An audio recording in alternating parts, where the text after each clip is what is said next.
says it's sending data. They are like normally 15 seconds behind, so we'll see. Oh, there we go. Boom. Behind, so sweet. Okay, so looks like we're good now. We are gonna probably get a new link and chat. So a new chat will probably pop in here in a little bit. So stay tuned. And we'll use the new one. Probably. We'll see what happens. If it doesn't get created, then we'll just use the old one, I guess. Okay, cool. So anyway, I wanted to style buttons, and I think I tried this. Yeah, here comes, that's the new chat started. Yeah, we don't have pros buttons. That's super weird and very annoying.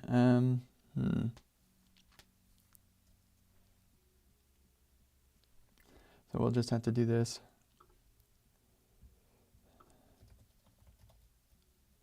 Button. Oh, quick path button. I did not know that was our own thing. Okay, cool.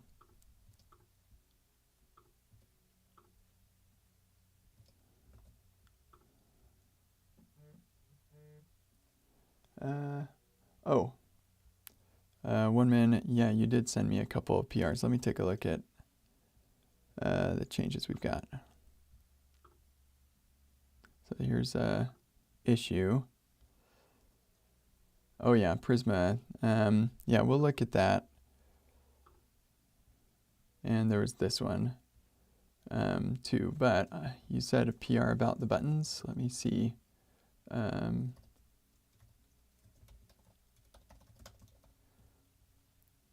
Okay, cool.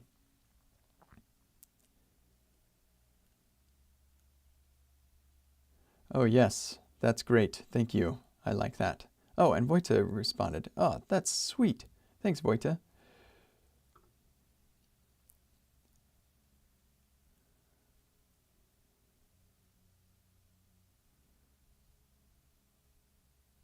Ah, that makes sense. Yeah, cool. Good idea.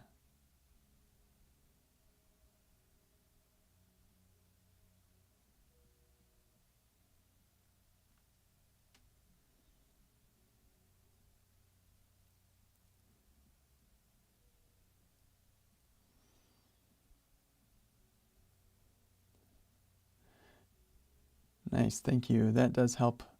That page still needs some serious work, but that does help. Thank you.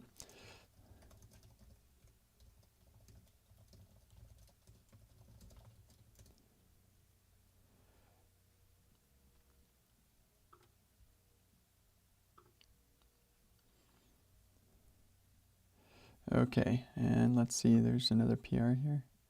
Failed to load .env.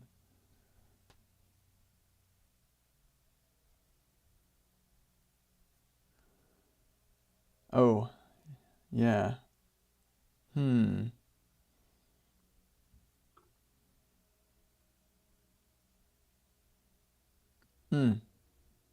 Yep, that makes sense.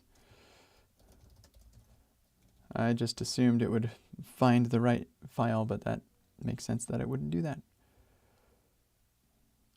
I'm going to guess that failure was something silly. So we're not going to worry about that CI failure. Apps start without styles. Yes, that does happen sometimes.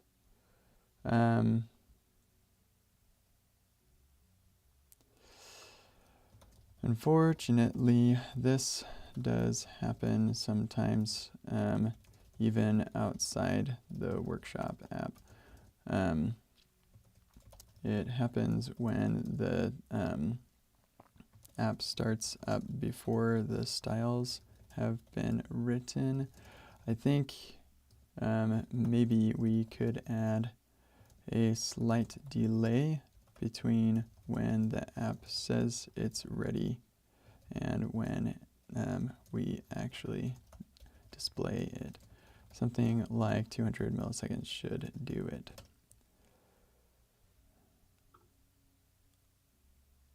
Yeah, okay, cool.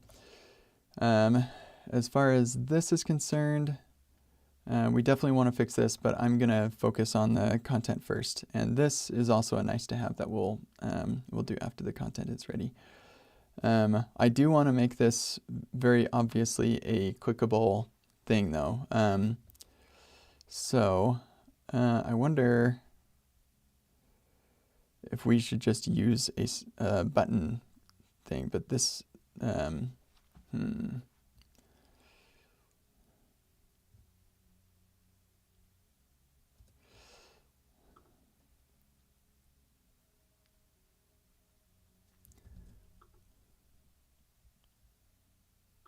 Another thing that I want is this should show whichever one is selected, it should show the sub steps, so you can go straight to a step. That would be nice.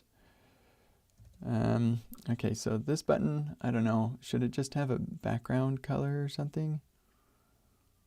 Or a border? Should it look like one of these buttons? I actually don't know. I'm not going to make that decision right now. So let's just not. Let's just make it so that link to app is more convenient.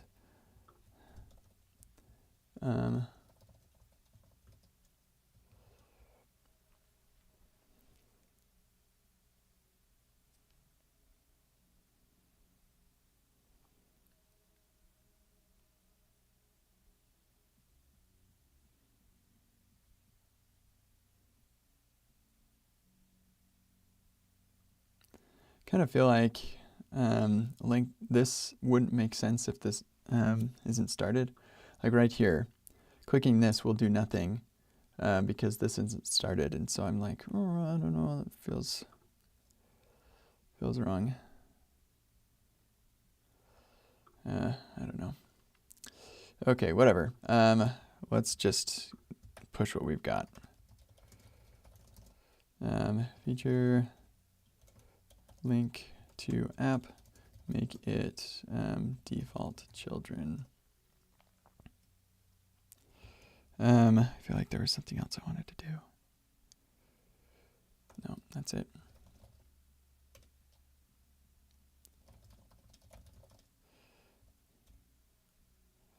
Okay, cool. So let's continue.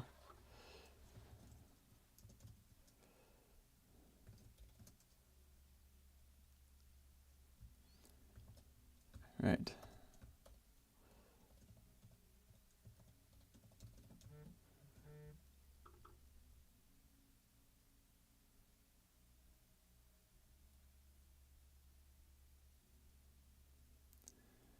Sorry, just checking on something. We're good. Okay. So we're going to say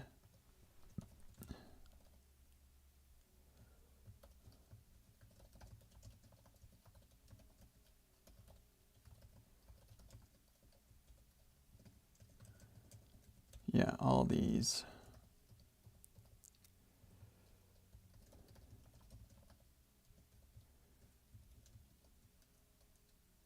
Oh, great. And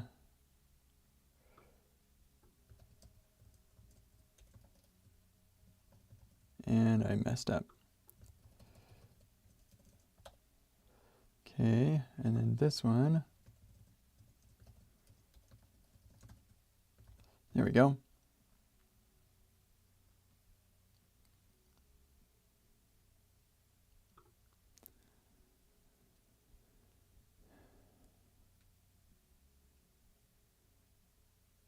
Okay, great.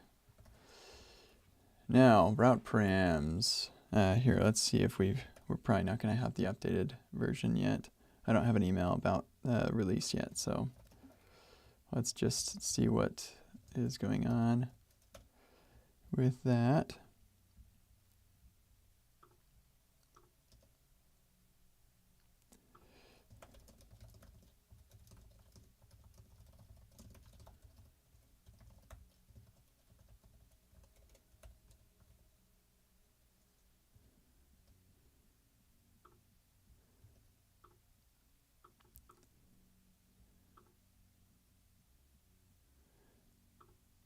Okay, actually, let me...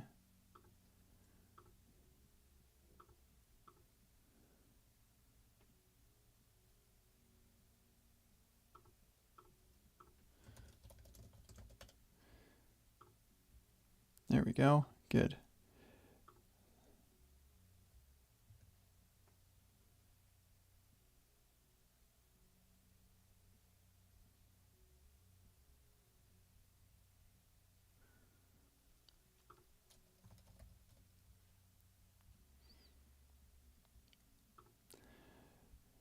Okay, cool. Let's take a look at this. You know what? I'm going to stop these just to save some trees here.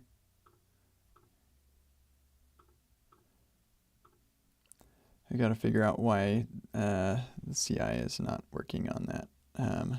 Those example apps are, yeah, basically never finish.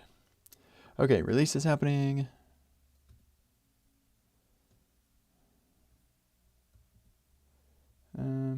Here we go. 1 min. We could use the layout effect. Yeah, so that would require the page itself having some additional code to talk to the parent, and we already have the iframe sync thing. I'd like to avoid putting a bunch of extra stuff that the app itself has to do to communicate to the parent app. So I think just a 200 millisecond delay is fine. Yeah, I think that's probably okay.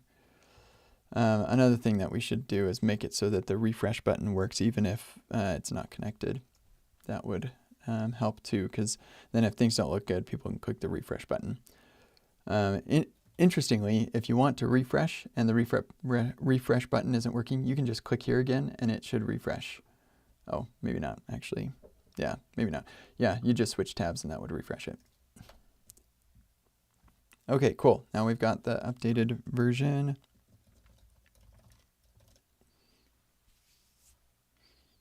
And FS Extra got a bug fix, hopefully. Hopefully that's what that's about.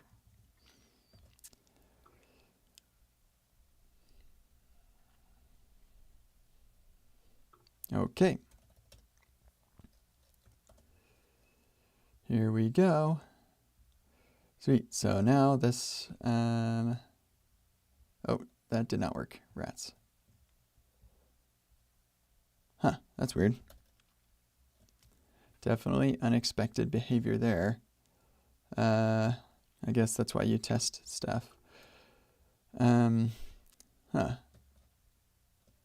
we're on step 1. Link to app. Now you can go, once you've got that,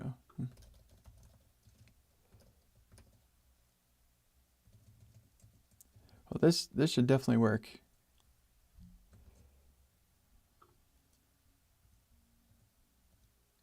Weird. Well, this definitely should work. I don't know why that wouldn't work. Oh my gosh, I totally forgot to apply the children. Good grief.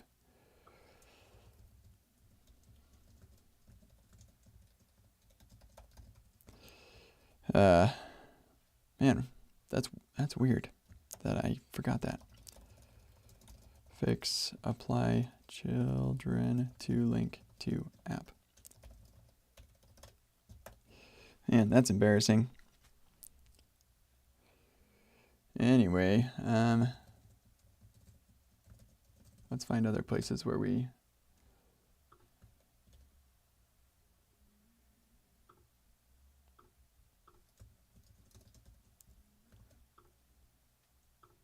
this one too. And this one. See, every time I wanted it to just be the URL is the children, so it's a pretty sensible default.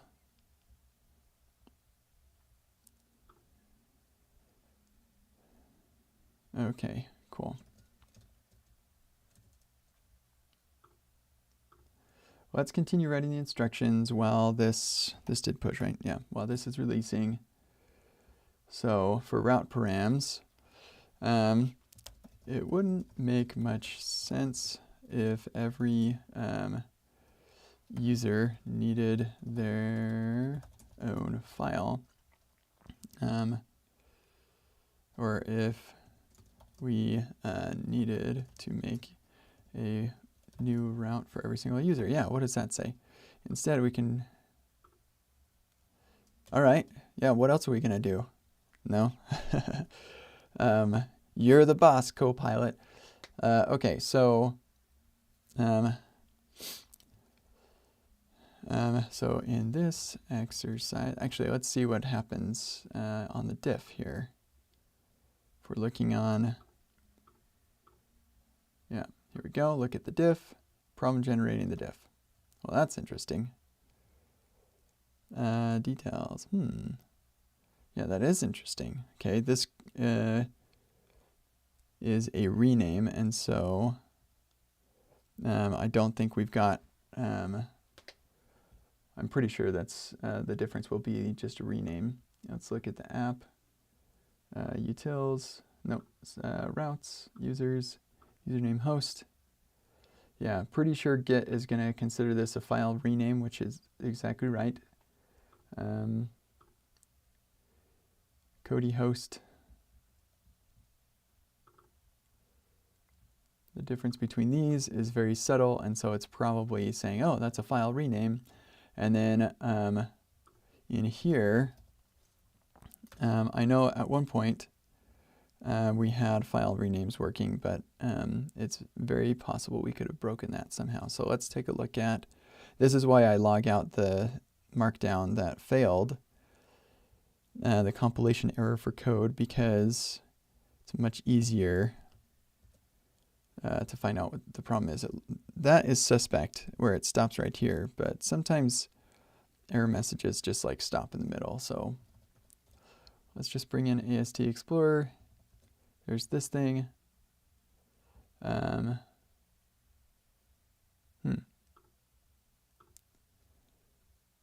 Unterminated JSX contents. That's interesting. Oh, right. Okay, that makes sort of sense.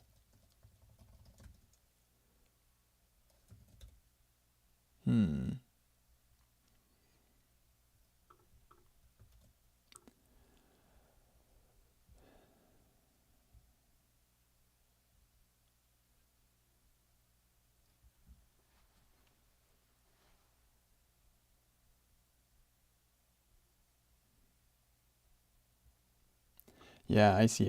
Okay, so each one of these is going to have a details that's not closed. Okay, I've actually made this mistake before. So on renamed files, we just need details at the end. Whoop. Pretty sure that's what's going on here. Let's stick this in there again. And actually, maybe this is supposed to be the closing right there. Yep, I'm guessing that's, yep, that's it. Okay, so it's not that we need additional details, it's that this did not close properly. There it is. Yeah, okay, hold on. Deleted file doesn't have a closing details either, and neither does this one. What's going on?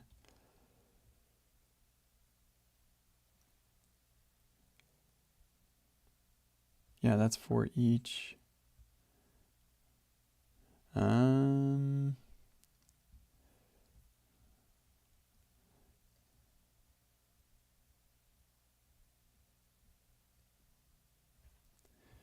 Where's our details? Huh. Oh, yeah, that's probably old leftover before we had the accordion. That's what that is. Okay, great. Let's just do this.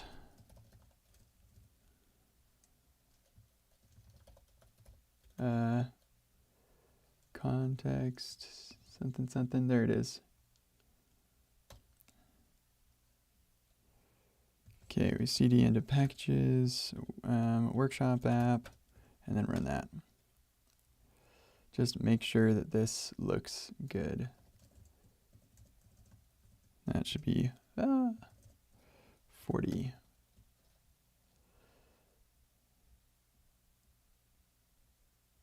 Wow, that looks really bad. Why is it?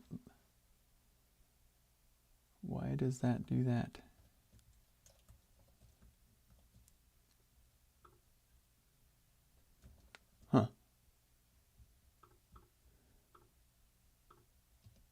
Oh, no changes. Hey, that looks way better. Thank you, Oneman. That helps a lot. It doesn't look great yet, like it needs to be designed, but still. Yeah, okay, so why has this got such a long name? That's weird. Let's just see if maybe this is some weird dev thing. Nope, that looks fine there. Okay, so we busted something.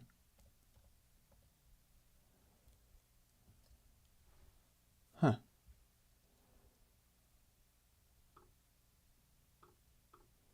Yeah, see, those are all renames. Yeah, that's pretty sweet, actually. I think this looks funny because we've never looked at a rename file thing before. So rename file, the title. Yeah, okay, so where's the title here? Relative path. Diff path to relative before and after.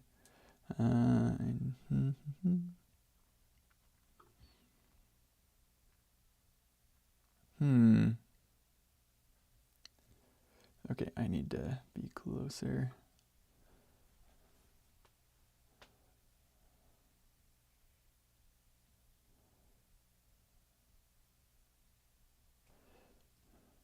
Huh. Path before.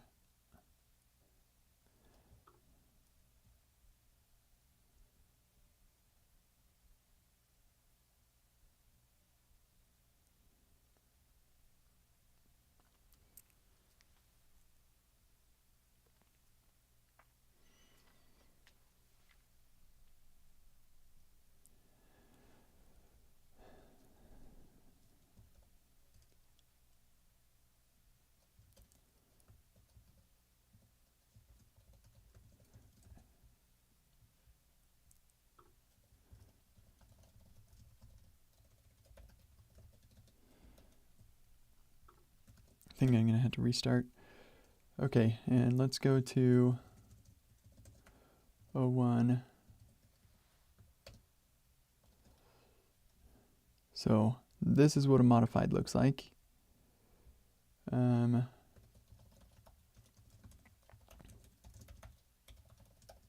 I think color's true as default, but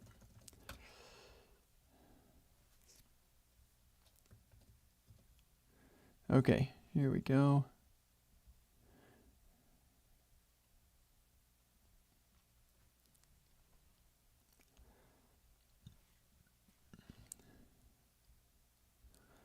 So this is changed for the this maybe that one.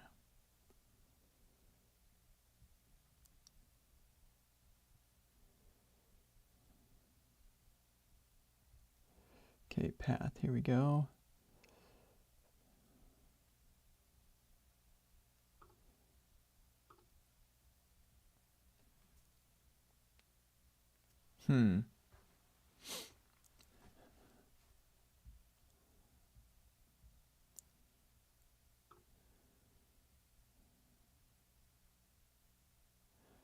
So now I'm wondering, why does the accordion title not end up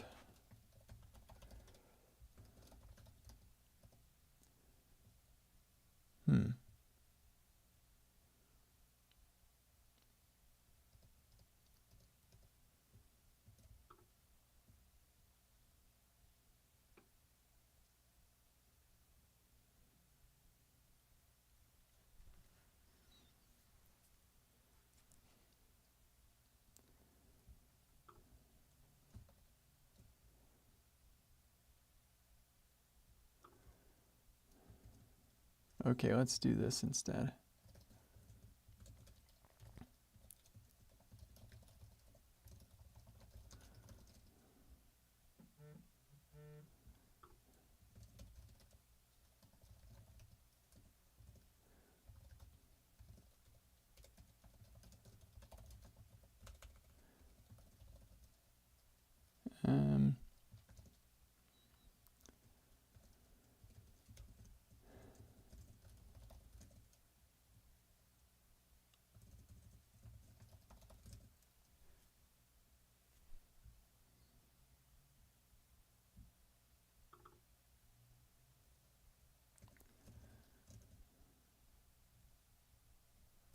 on a second.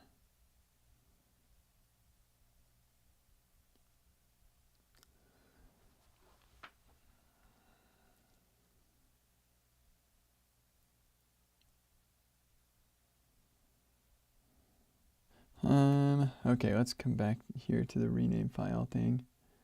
Yeah, this didn't pick up the changes. Yeah, that's so annoying. But we have the path after, path before, and what a path looks like. They all go all the way to diff and then web app fundamentals, and then they have that extra stuff. So why does the title for a changed file not have that extra stuff?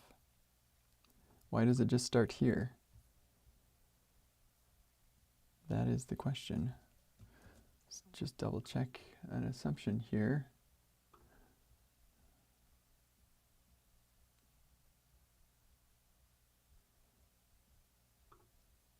Yeah, that title is getting past what we would expect.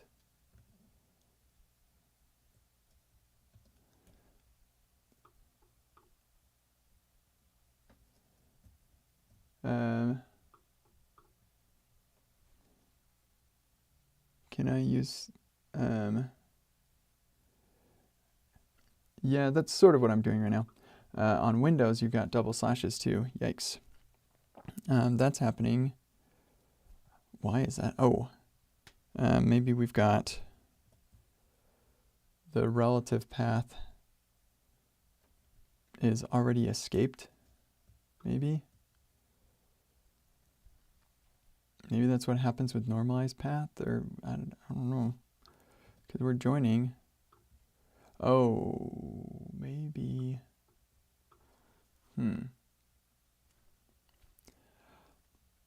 I mean, we could do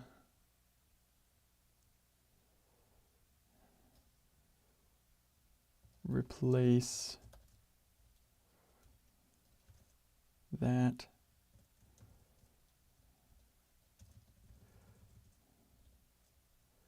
So replace 2 slashes with a single slash.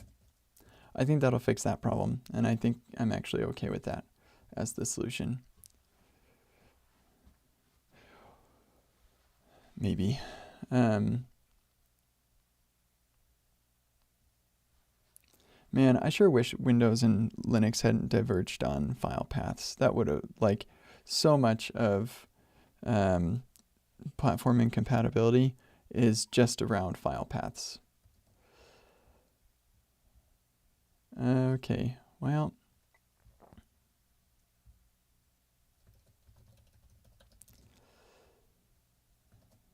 yeah, let's just try this again. Yeah, I think we need to run the build first to make sure they're both running the same thing, which is super annoying. But it's what we gotta do.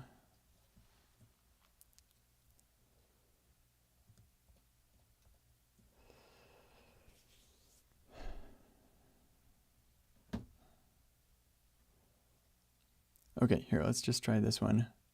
What does a normal one look like? Okay, man, I wish that I could, well, whatever, that's fine. Okay, we're not getting any logs. That is not expected whatsoever. What? Oh, right.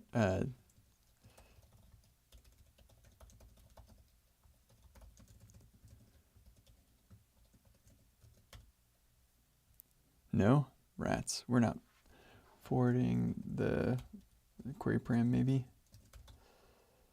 Or something. That is, yeah, that is unexpected. Dang it. Yeah,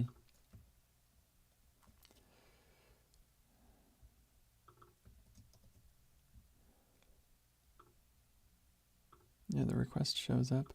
Oh, right. I think Cachefied says if force fresh is a Boolean, then use that. I think maybe what we need to do then is force fresh should be what it is or undefined. That's what we need to do. Dang it. I hate that. Okay, let's just do that everywhere.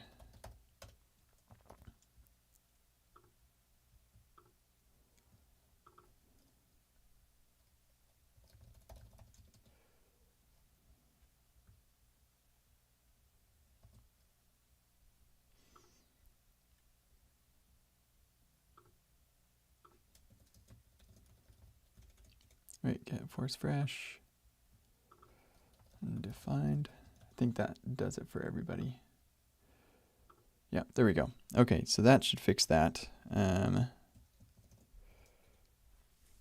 So now I should be able to force fresh from the URL, which is very nice.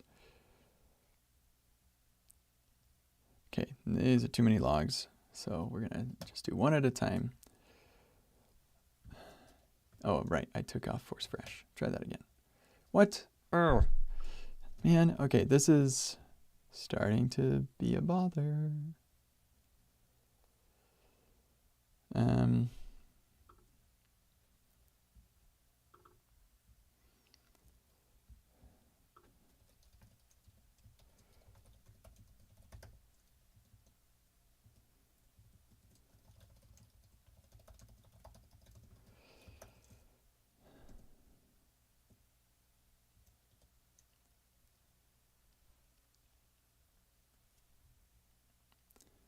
Okay, yep, we should only ever see true.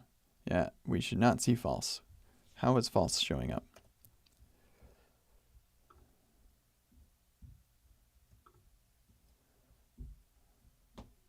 Yes, okay, here we go. Yeah, that could definitely be false, I suppose. Yeah, forget that. I don't want to do that everywhere.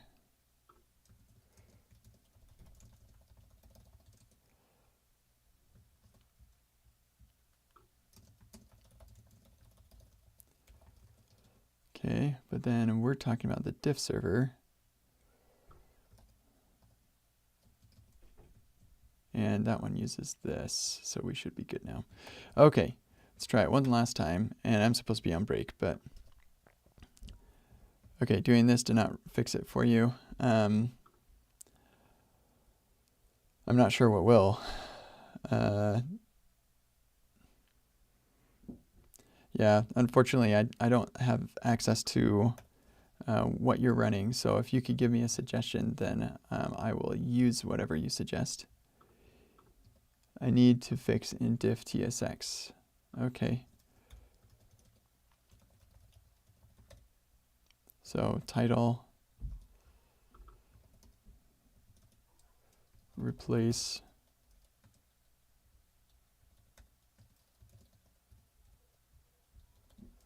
and I'm guessing that'll fix it, hopefully. Okay. Let's see now. Great, force fresh is undefined, as it should be.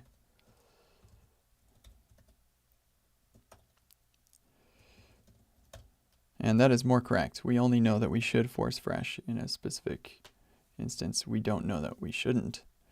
Yeah, there we go. Okay, cool. So now I should force. Why is it not? That is not working. Why? Oh, that is frustrating.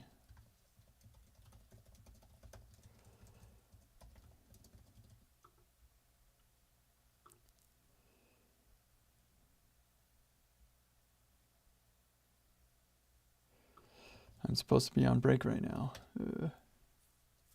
Okay, restart. I'm going to take the break. I'll be back.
Okay, so let's try it now.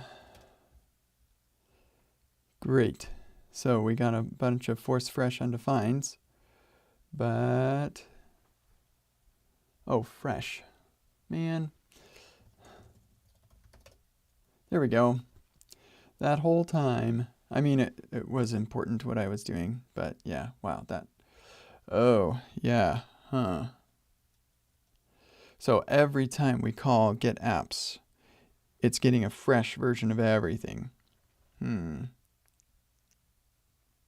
Probably not what we want.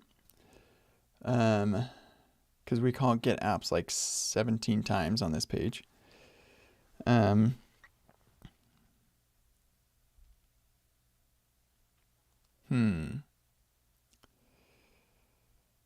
Yeah, this is where, Ryan, whatever you're working on with middleware stuff, I need that. That would be very nice. Very nice indeed. Well, okay, nobody's using this feature very often anyway. It's fine. Okay, but it is nice occasionally.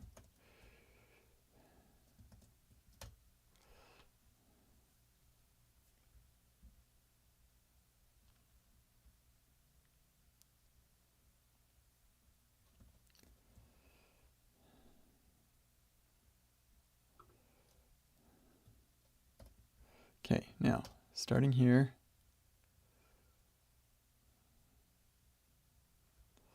Here we go. So we've got changed and then renamed. Before it looks like this, after it looks like this. Okay, that is actually, it's exactly what I would expect. The thing that surprises me is that this one, and we're going to do fresh.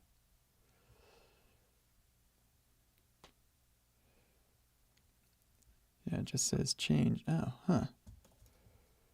Yeah, okay, so what about, where is it?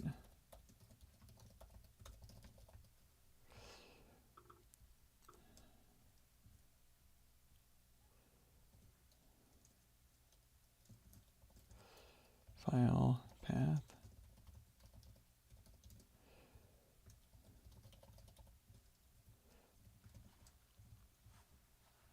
And, oh, hold on a second. Oh, right, no, we're good. Relative before and relative after. I need to have those logs also. Why are you complaining? Oh, right. Path to copy.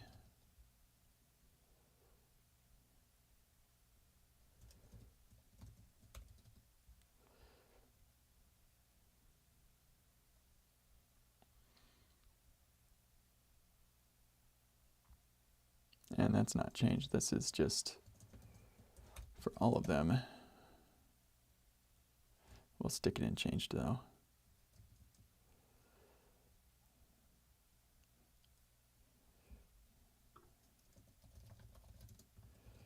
All right, stop you, start it up.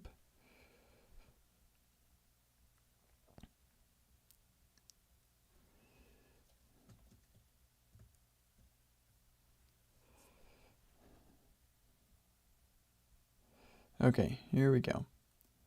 So for changed, path to copy looked like this, and then when we relativize it, it looks like this. For renamed, before looks like this, and then when it's relativized, it has the whole title. What is different? The slash at the start. Huh.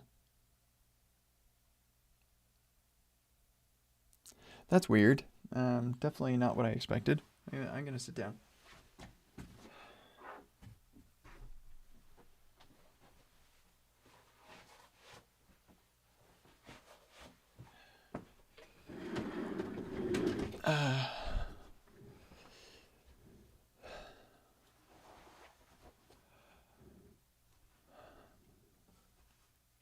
So path to copy, that's logged right here, is going to be file.path. So file.path somehow does not have a leading slash. Okay.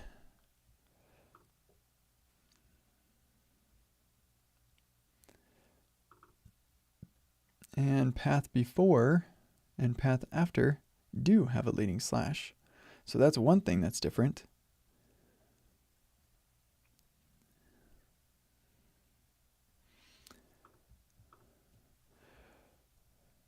Yes, okay, so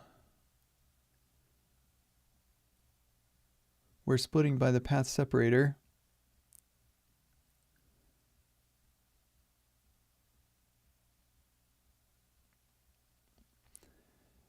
We're replacing the tempter. That's what's going on. Okay.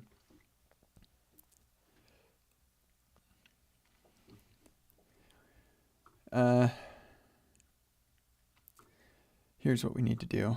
We'll just say file path equals file path starts with path sep. On Windows, that's going to be the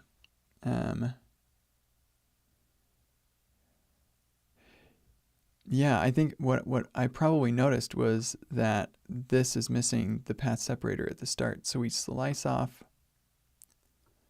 or maybe that it has it. I don't know. Why did I slice from the first? Yes, that's right.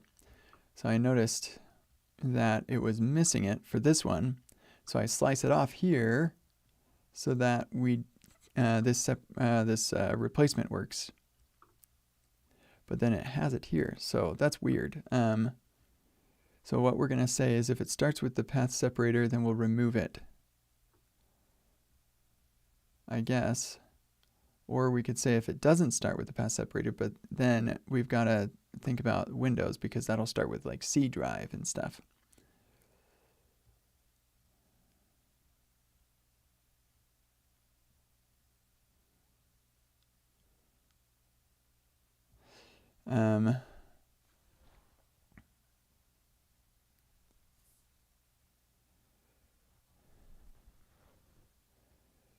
Or here's what we should do.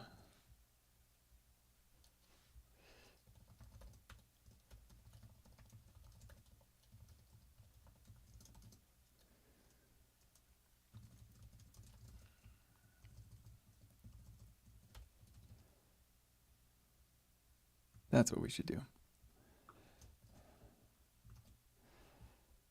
So if we're on Windows, then we're going to just do the regular thing. Oh, actually, or let's do this.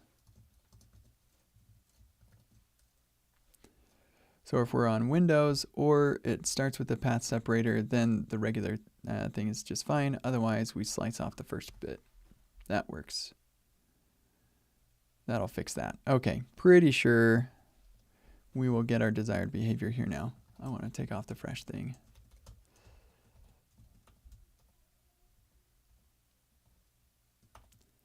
Okay.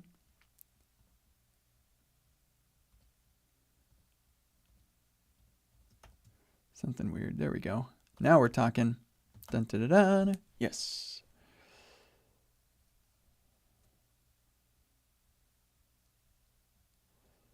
Yep, there we go. Fixed it. Hooray! And hopefully also fixed OneMin's issue you reported as well. So that's good. All good. Good stuff.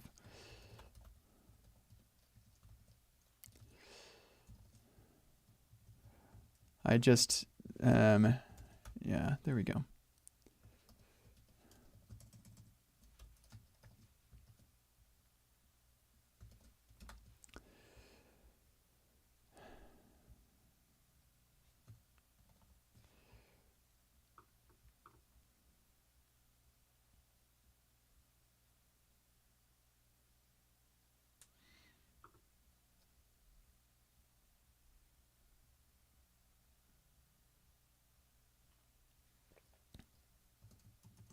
I kind of want to say or get force fresh so I don't make that mistake again, but I think, yeah, we're fine. Okay, OneMin is saying in diff tsx on line 51. Oh yeah, we've got that as well. Okay. Fixed title. There we go. Ooh. Actually, no, this should probably just be title. because this is special and they're probably keyed by the title, I'm guessing.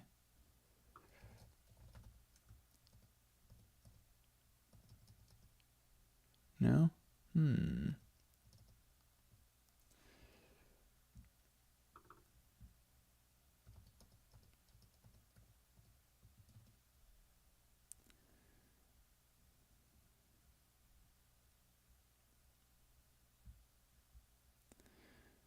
Okay, in any case, the value here doesn't actually matter that much.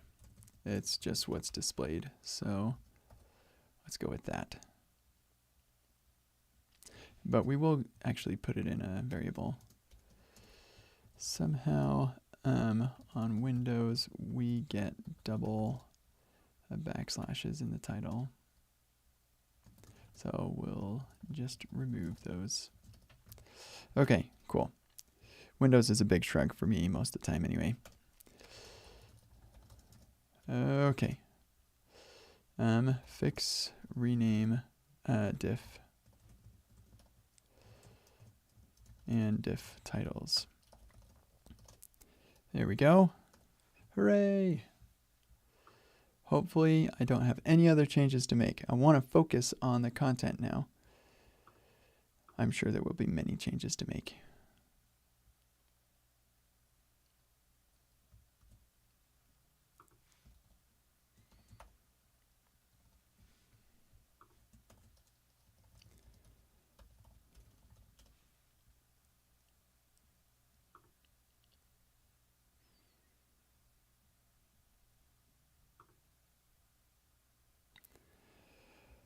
Okay, yeah, these never worked. They say they're done and succeeded, but they didn't actually succeed because I say that it's fine if they fail. We're getting some weird stuff. I'm not sure why. Yeah, the feature unavailable on platform. I don't understand what that's all about, but that's why it's failing. And I think we have the same issue on, or another issue on Windows. I don't think Windows is actually passing successfully. NPM is not recognized. Yeah, like what? Okay, that doesn't make any sense. And then Mac OS, who knows what's wrong with Mac?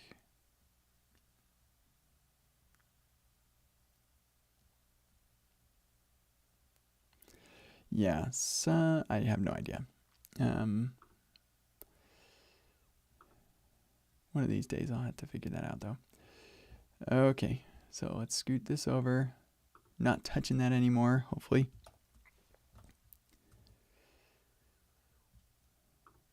Okay, let's just write out some more content. Instead, we can use a route parameter to capture the username and use it in our route handler.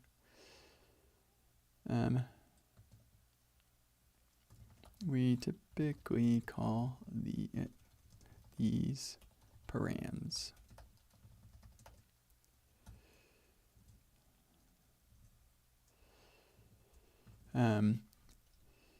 With the route params, or with the route convention we're using, the file-based route convention we're using, we define params by using a $prefixed file name segment. For example, app routes ships ship ID TSX.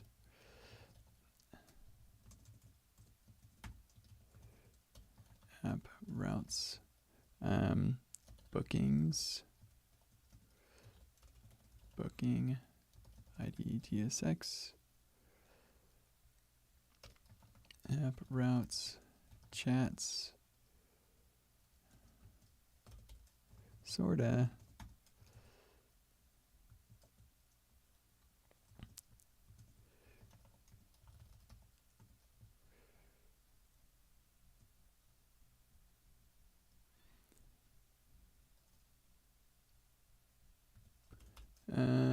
just trying to think of other examples. I think you probably get it.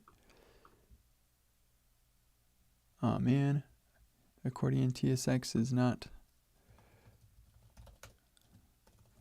The title here is messed up too.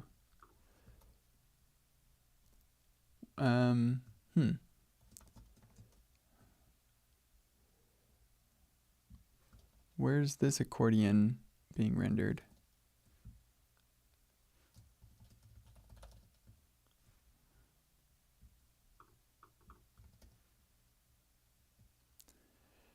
I hate default exports. We should not default export stuff.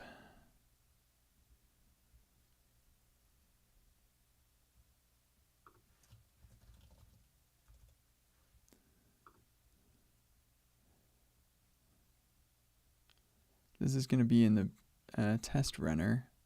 I guess, yeah, we do pass the test file. That makes sense. Yeah, we would need to do it there too.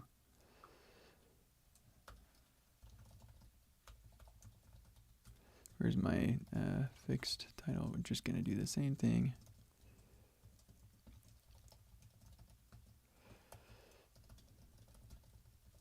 Fix title in accordion for in browser tests. Should I, is it almost released? Oh, it just released. Okay, so we can push this. Okay.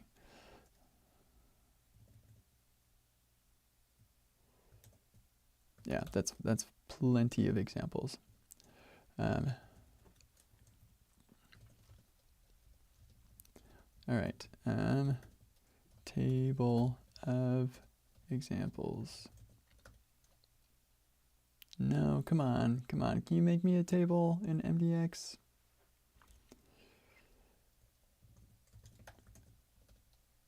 Thank you.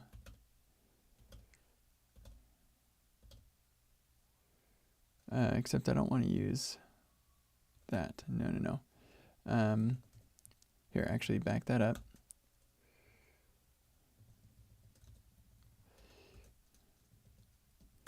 Let's try this.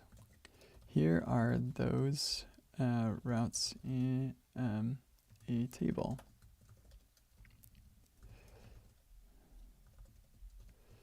Ship ID is a param. Yep. Why are you doing it that way? Chat ID is a param. Okay. And actually, let's do, we'll say ships 1, 2, 3, 4.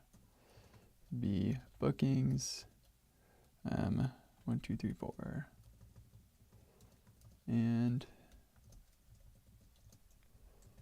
so B chats 1, 2, 3, 4. Messages. There we go. There we go. Yep. I guess I just didn't want to have to figure out how to format that properly.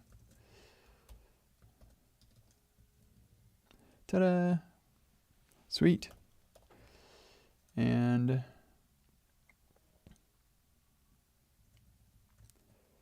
here, let's actually switch this example path.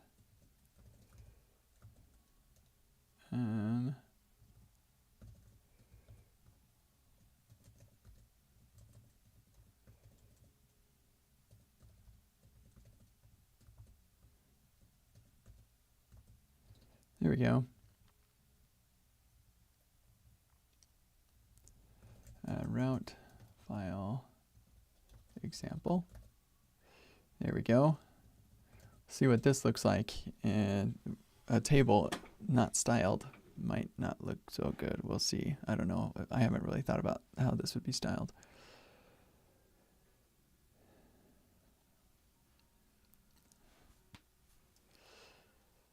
So in this exercise, we want you to, or let's rename our files to use the username param And instead of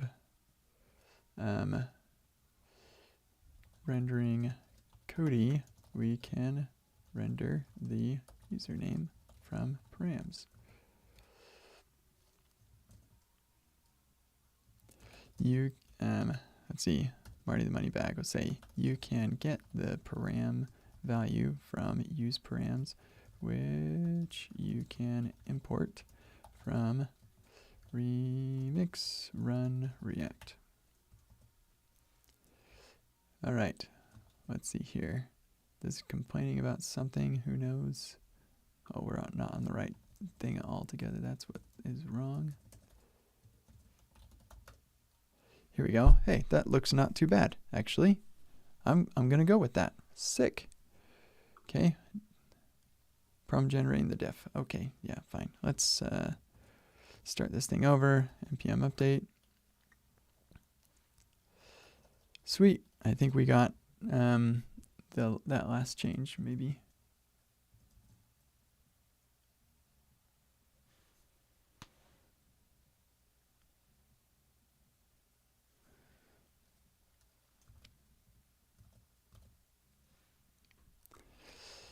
Okay.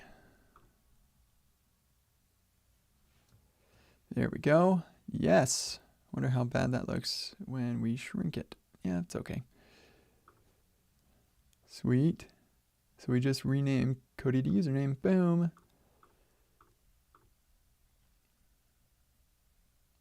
Man, this is so cool. I love this feature. This feature is amazing.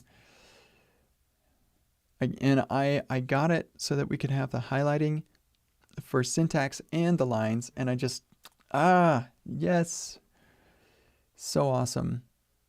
I was doing some pretty crazy things to try and make that work. The one thing that would make this better is if it would highlight the differences on the line. That would be sweet. But yeah, that would be really, really difficult, and I'm not going to do that. Okay, cool. That is that. So now all that I need to do to prepare this for an exerciser is delete this. And now I can go to 01. We look at the diff. Did something break? There we go. And we can go, yay, and this works too. Oh, I'm so glad. We can go from the beginning to the end. We see all the changes. Now that's interesting. If we go back, we see it's Cody. And if we go all the way to the end, it skips over the Cody stuff. So by the end of it, we just have all these. Oh, that's so awesome.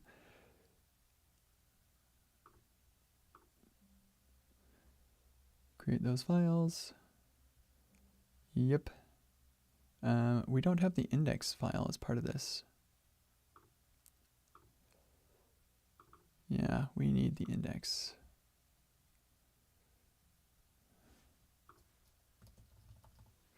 Oh, open the, I think we may have a problem. Oh.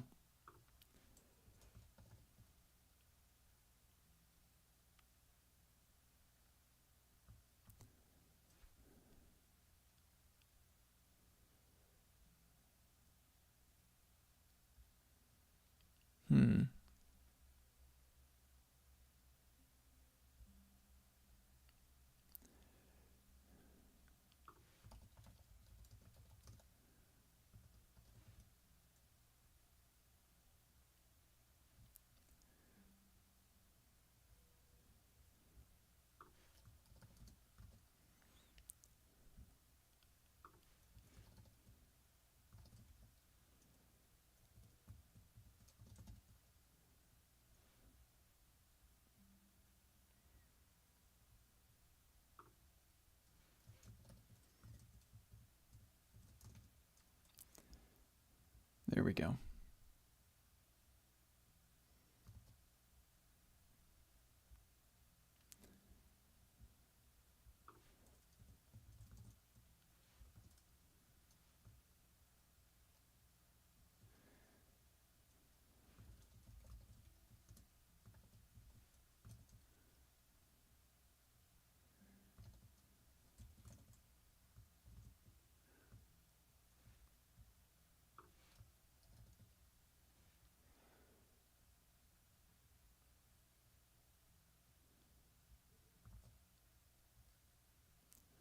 There we go. Okay, let's just make sure those all look good. And actually, you know what? No, we don't need to link those because those won't work at this point when they're reading the instructions anyway. Click here to create in this file. Once you got that open, yada yada. First create yada yada and stick this in it.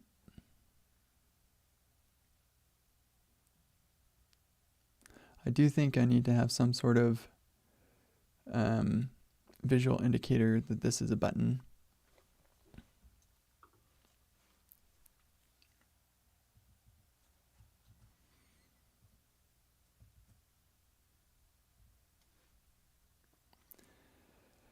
Yeah. Yeah, we'll get to that. We'll get to that. Don't get distracted. Focus on what needs to be done ASAP.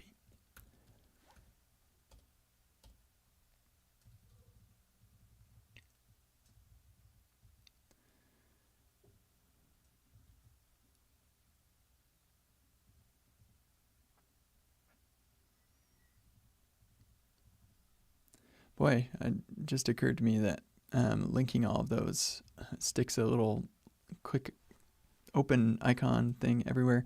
Maybe that's what we should do for those buttons that open the file. That's what we should do. We should have just a little thing next to it, a little icon. Yeah, that's the solution. Maybe an icon like that. Or maybe they should be a different icon. Yeah, like a coding icon or something. Okay, anyway,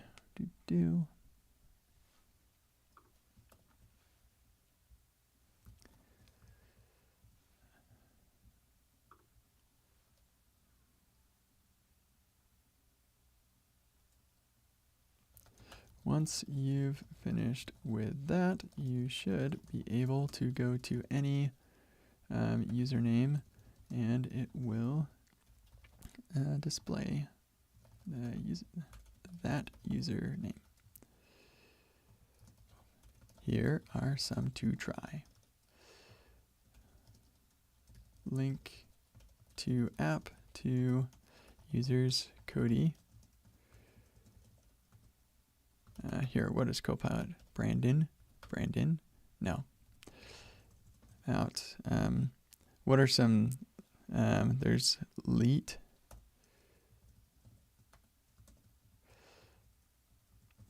How about Hannah? Olivia? I'm thinking of my emoji, so let's get rid of that one. That one's silly and confusing. We've got Alfred, Lily, Marty.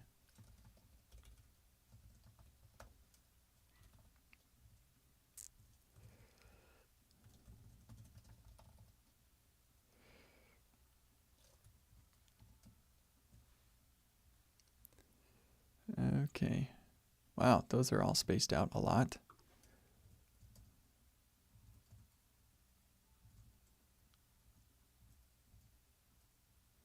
Geesh, because they're divs? Oh, that's interesting. What if they were spans? No, it's still not gonna like that.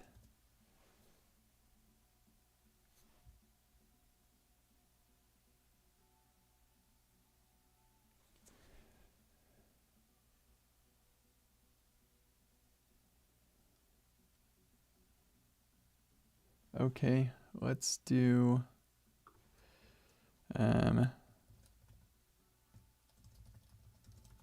not pros. If we do not pros, is it going to mess up our links maybe?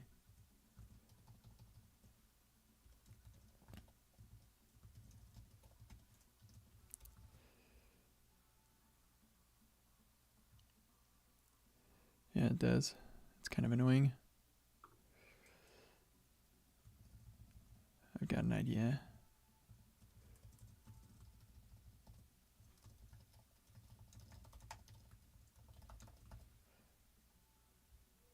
Nope. Rats, because yeah, linked app doesn't forward the class name probably. Well, that's annoying.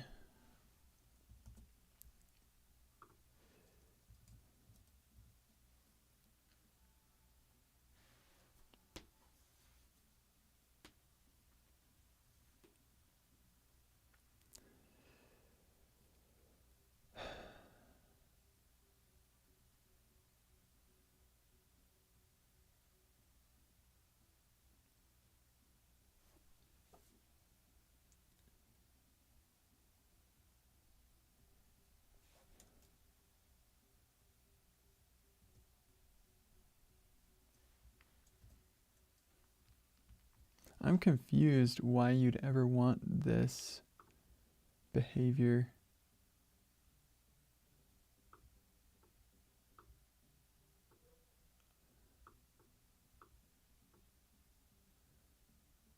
Yeah, okay, that's garbage. Try a div around the list.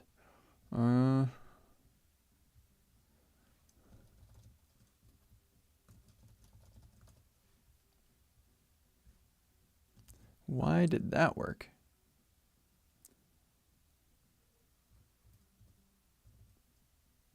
I don't understand why that worked, but thank you, Wunmin, for doing that. Yeah, I don't get it, but sure. It worked. Hooray. All right, so if we go to the solution tab, start this app. Hey, that button looks way better. Thank you for that improvement there. Now we can go to Cody and Marty and Alfred. This is so freaking cool. I love that a lot. Oh my goodness. That is fabulous. Oh my goodness, that is so great. Still need to figure out how to do this in a outside of remix context. I think I know how to do that, but yeah, for now, we're just in a remix context, so that's fine. Oh, that is so sweet. Cody. Yeah, that's rad. All right, and this button looks way better. Thank you so much for fixing that. I was like, I mean, it's kind of cool, but it's also kind of like, it seems unpolished. So, okay, great. So we've almost got our instructions for routing done, and mostly because we couldn't just put Cody in the files because they didn't exist yet. So there's that.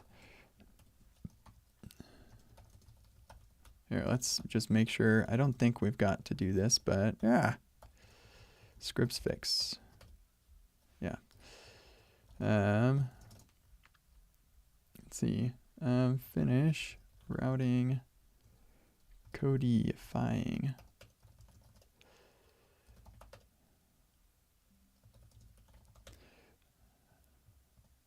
Yeah. Okay, cool. So the next is loading. Loading data. Oh, failed to fetch. That's weird. Oh, I'm on the wrong one. There we go. All right. This is much better. Thank you. Start learning. Loading data. Diff. What do we got to do here? So, this diff looks bigger than I want it to, and also looks to be in the wrong direction. So I think, hold on. Yeah, I think this is at the wrong point in the exercise. I think this is supposed to have probably nothing in it.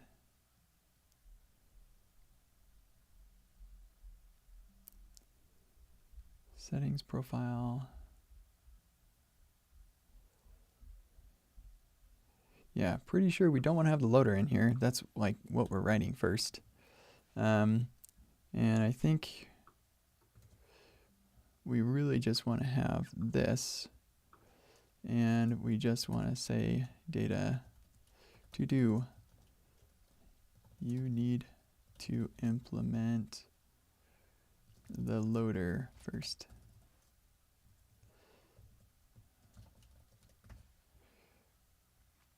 There we go. Cool. So in this exercise, we will change that to use loader data. We will render all this stuff out. Username, page. We'll also do something like that, but we will start with something just like this.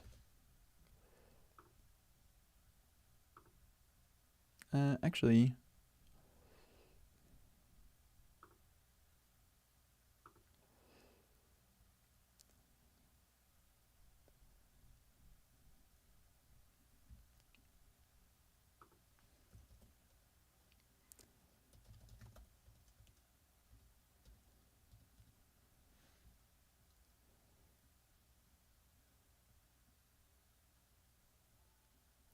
yeah, we don't do the username stuff at all. So,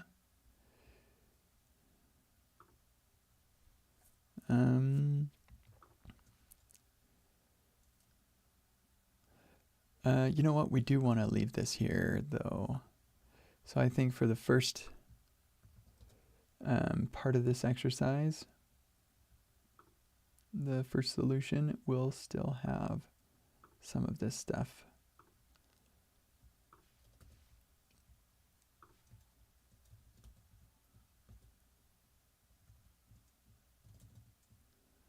I've got to see what later versions of this file do. Mutations, username.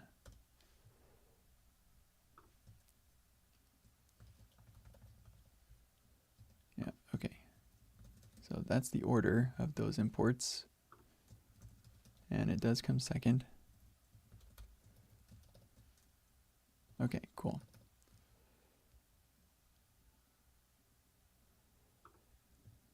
Oh, right, and okay, use params.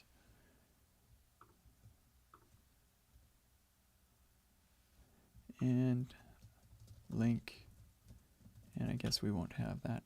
Okay, whatever, it doesn't really matter. Okay, so the solution will, oh right, actually we do want to keep this in the solution data.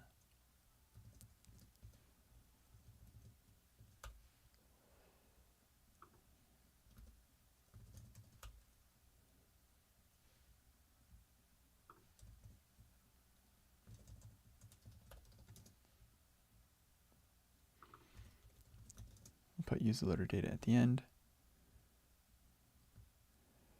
Okay, cool. There we go.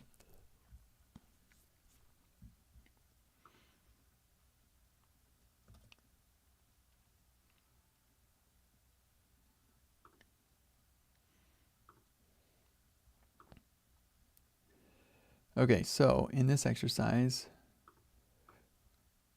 we go to the username and we add a loader and add use loader data and add a pre-stringify data so we can see what that looks like. And then on the profile page, we add a loader and swap the you need to implement the loader first with the pre. Yeah, sweet. Let's just make sure that the solution looks okay. Yeah, we definitely need to fix that. Okay, so then we give them credentials for Cody.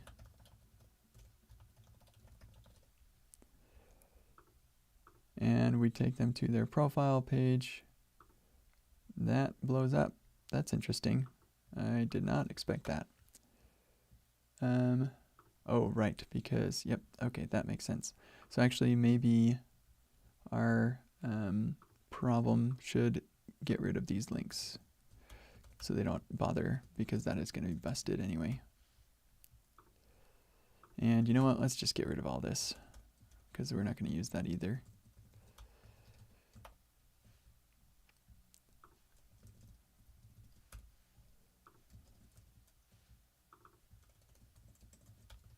Okay, it is break time.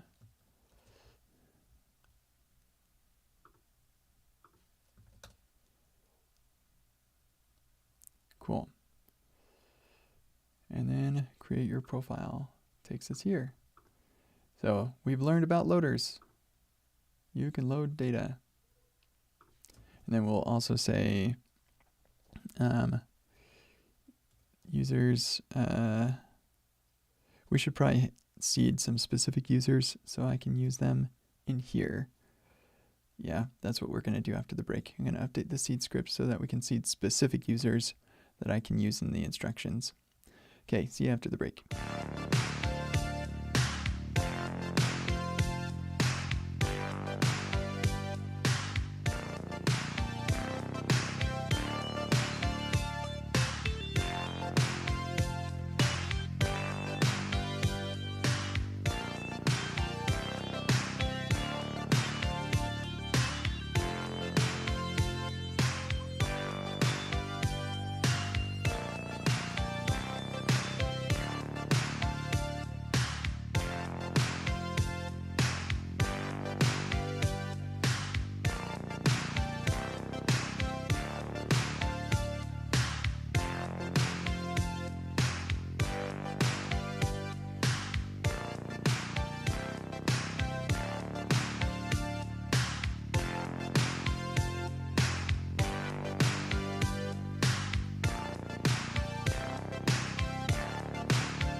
Alrighty, so I feel pretty good about this diff. And so yeah, we're gonna work on seeding.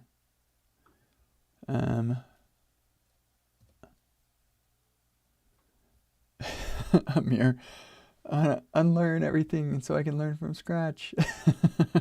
That's so nice of you, Amir. That actually is really validating and makes me feel good. So thank you. I am excited about this learning environment. I think that it's going to be great. The one thing that I am concerned about is just like how enormous this project is. There are just infinite files, and so Command P is basically useless. But yeah, hopefully it's not too bad for people. Yeah, that aspect of it I don't love. Yeah, there will need to be some like projects sort of things where okay, now with all this knowledge, now you're going to go and do this thing in its own repo or something. I'm not sure how to do like guided training in that world, but we're probably going to need to figure that out at some point. But anyway, yeah, I feel really great about this learning environment. I think it's awesome. Okay, so with that said, let's fix our seed data so that we've got a couple other characters in here that we can reference in our instructions. And while I'm looking at this, I suppose I'll look at what Wunman suggested about the dependencies. So if we specifically put the Prisma client at the root, and then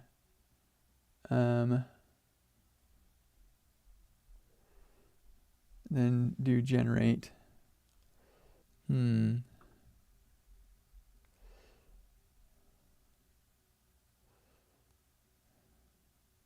I think, Wunman, I think you're right. I think this will work. And it doesn't impact the app stuff at all, which is great. So we're going to try this. Let me just make sure we've got the same version of Prisma and Prisma client. So 4.11, 4.11.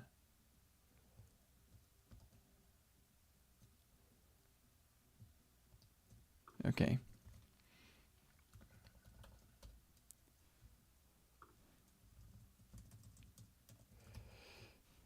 Oops, 4.11.0.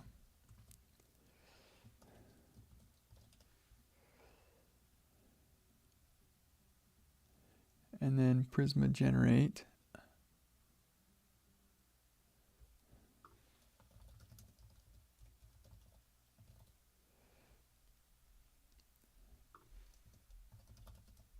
Oh, that's schema.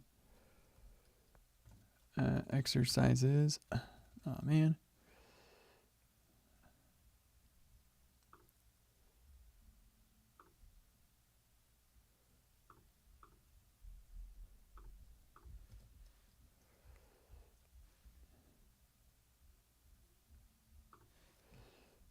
Schema, Prisma.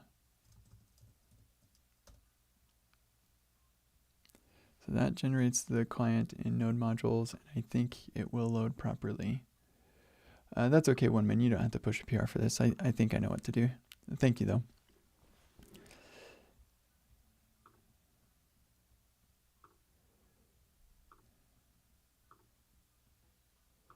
Yeah, I'm pretty sure this will work. Okay, so I don't think that what I just, when I installed it, like, yeah, oh, maybe it did. Okay, so here's what we're going to do. I think we need to delete the pre-generated clients. So that Prisma went away. That's cool. It's this Prisma that we're going to need to do away with. So rm exercises star node modules Prisma.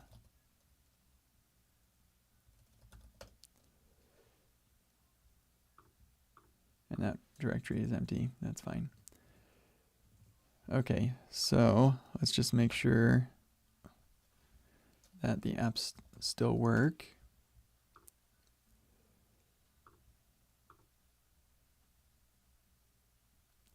Cool, and it still has data and stuff. Nice.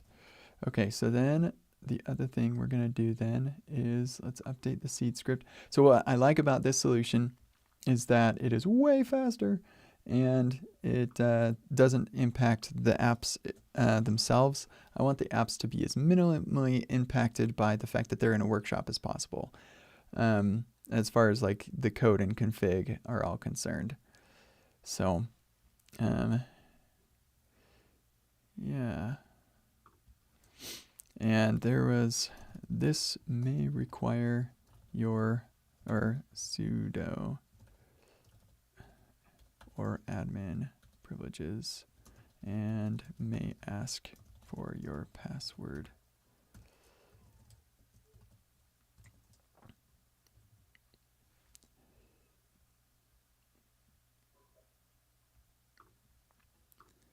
Okay. So we do want to copy the .envs for sure still, but we don't have to do the Prisma generate thing. In fact, we can get rid of all this stuff once I do Oh, wait.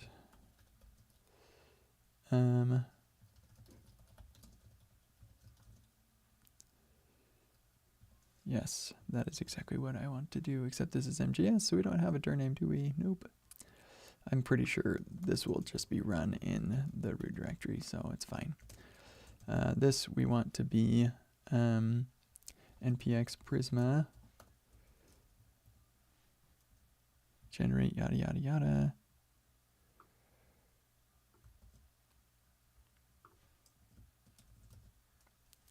Except I don't think we need npx here, so that's awesome. And then this will be the last problem app.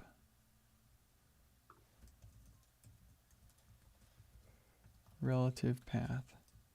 And we'll do actually a path.join.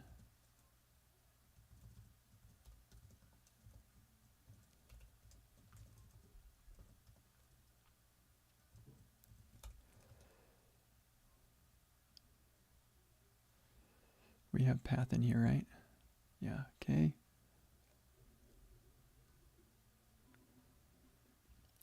And this also means we're probably not going to need pmap or os, because we can just do all this one at a time.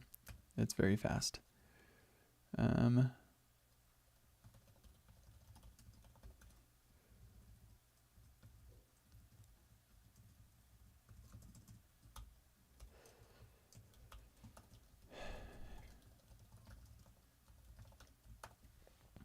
We still are going to have pmap in here, but yeah.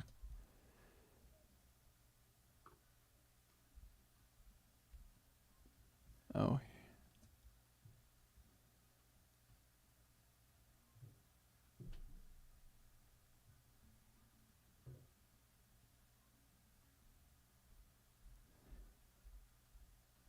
Oh, yeah, that works too, but no, we're just going to do this the way I'm doing it here. Thank you, though. And thank you, Amir, for the encouragement. I do appreciate it.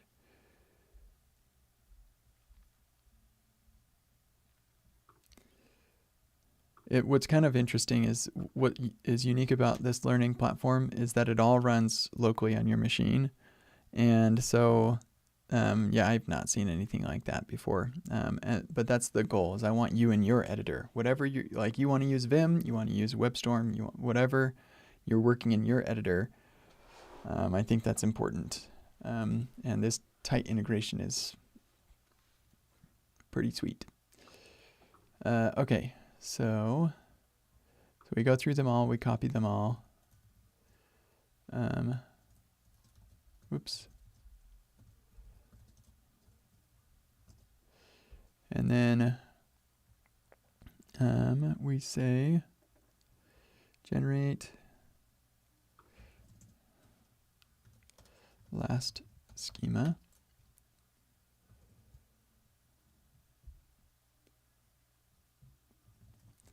And all exit code. I misspelled exit code here. That's what I get for not writing this in TypeScript. Suppose I could, because this does run after install. Oh well.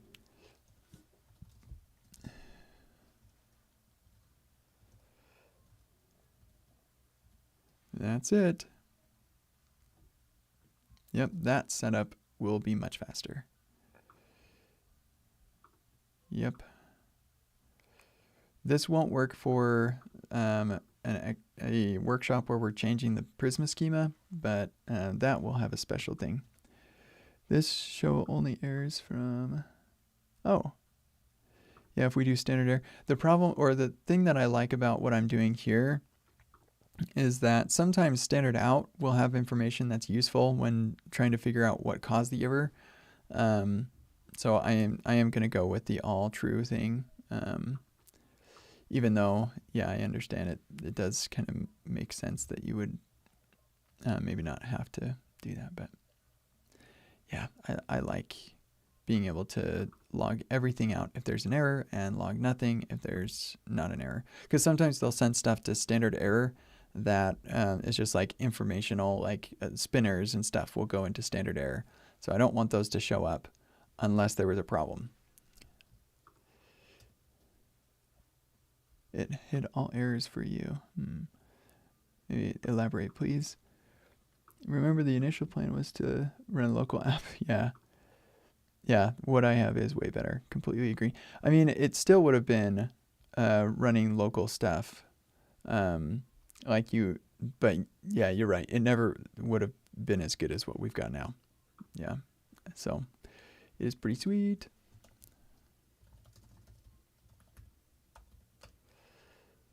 All right. Oh, right. All is getting declared again.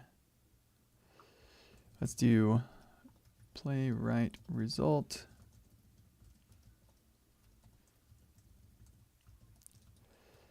And then this will be our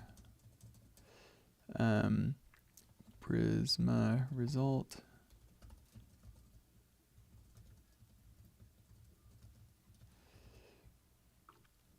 Okay, this is better. Let me see what you got.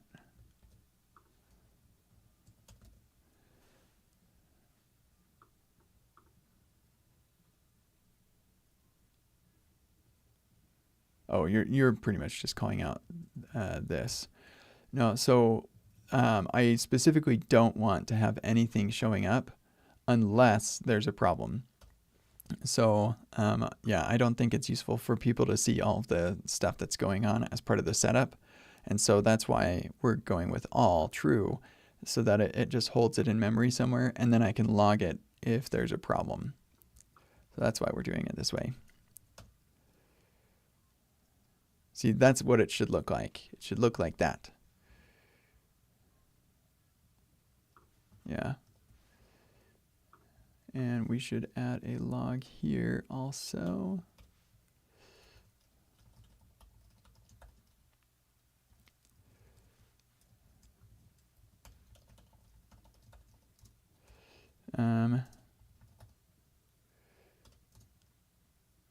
No, that is not what I want.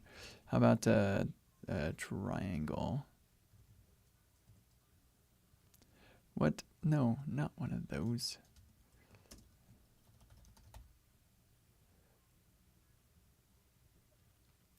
Yeah, let people know it can take a while. That's a good point. I will definitely do that.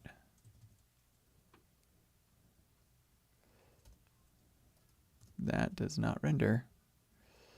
Generating Prisma client. I don't want a memo thing though. I want it to be a triangle. Give me a good looking triangle. Oh no, here we go.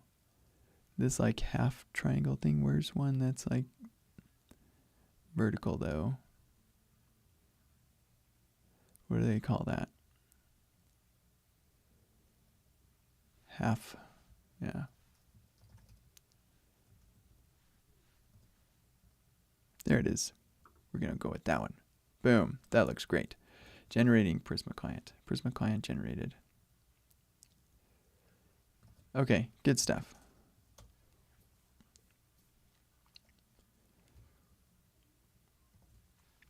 And the README setup. This is a pretty large project. It's actually several or many large or many apps in one.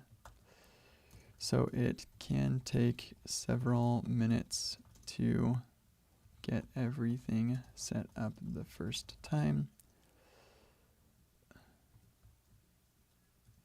Please have a strong network connection before running the setup, and grab a snack.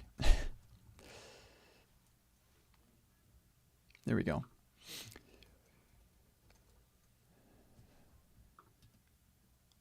Yeah, this is definitely better. Oh, you like to see the, oh, that's true. That is a good point. When we seed the database, yeah, and I don't have the seeding happening here either. Yeah, okay, so we'll do that. We'll run the seed Prisma DB seed schema Here, actually, I've got that schema right here. So db seed.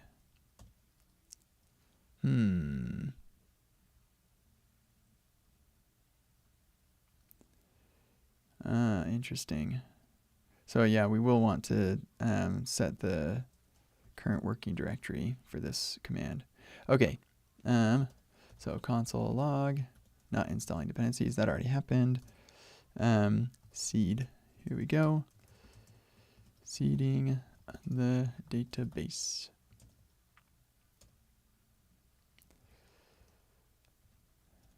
No, this one we're going to do standard out, or standard IO inherit. Thank you. Oh, I don't want to run the setup in the last one though, because that will generate the client. So we do just want to run the seed script itself. Yeah. Trying to think. Yeah, I'm pretty sure that's all we want to run. I'll double check this, but I don't think that we need to do the database reset or anything like that. Maybe it would be worthwhile to do the database reset.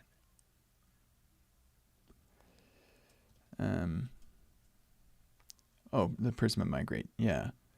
That's what I meant by database reset.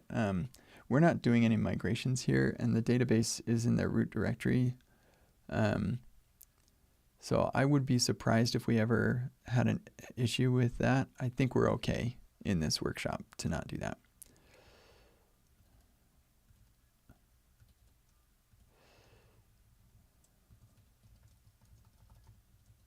No, we don't need all true. We're gonna inherit stuff, so we don't need to do this either. Okay. Preview feature. No, we don't need to do that either. But we do want a current working directory that is the full path, and then we can just say npx prisma db seed. There we go. Maybe you remove the db. Yeah, that's actually a great idea.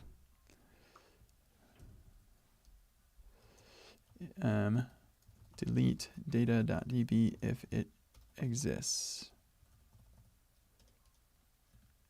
Nope.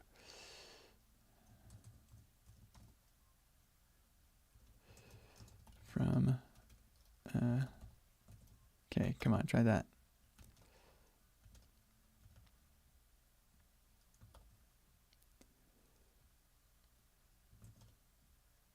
Come on.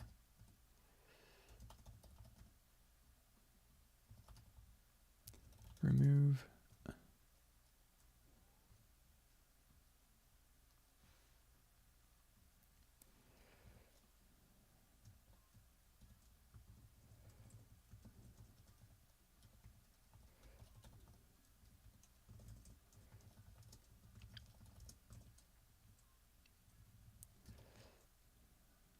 Okay, there we go.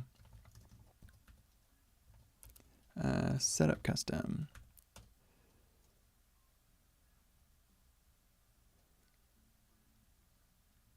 Kablooey. Ah, man. Yeah, you're right. I do need to do the migrate thing. Okay. npx. Let's see.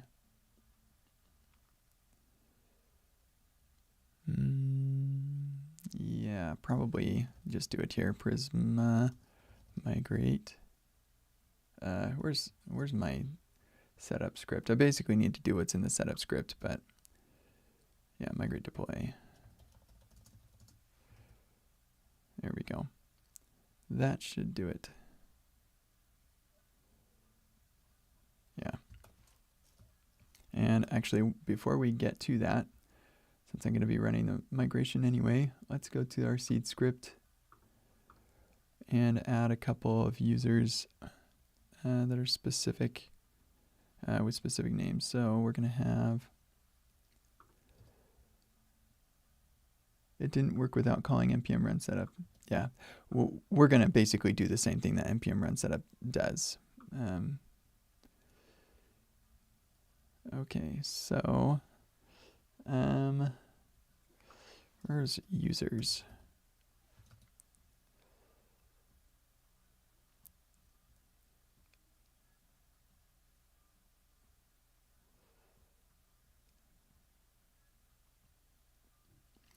Okay, here we go. We're going to have specific users or user names. We'll have Hannah, Peter, Marty. We're basically all my emoji friends. Nancy, Lily, Barry, Dominic, Olivia. Is it Barry?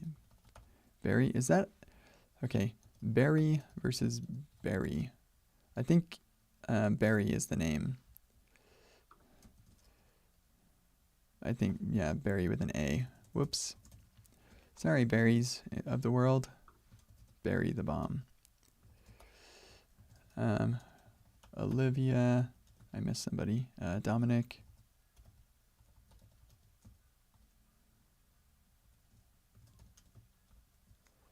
Matthew.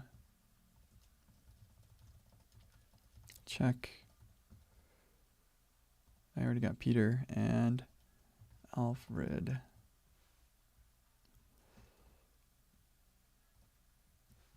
And of course Cody. We'll add Cody in here.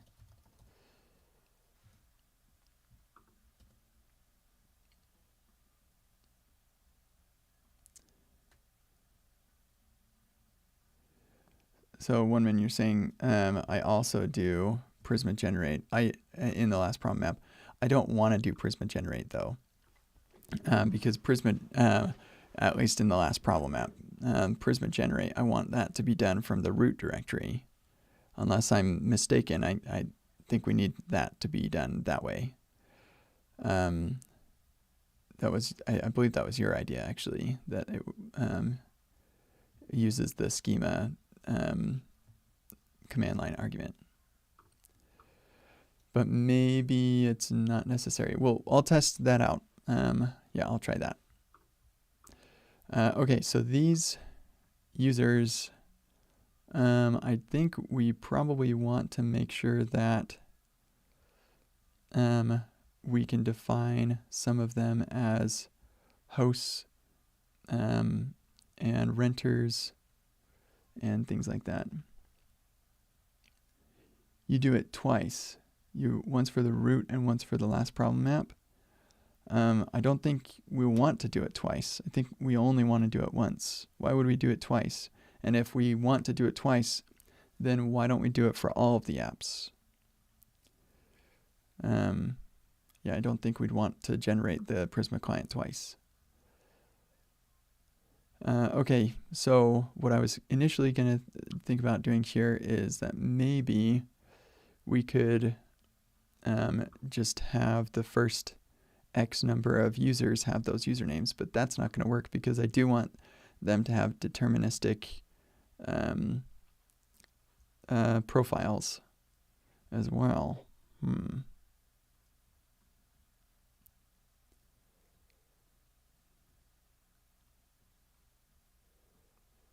So booking,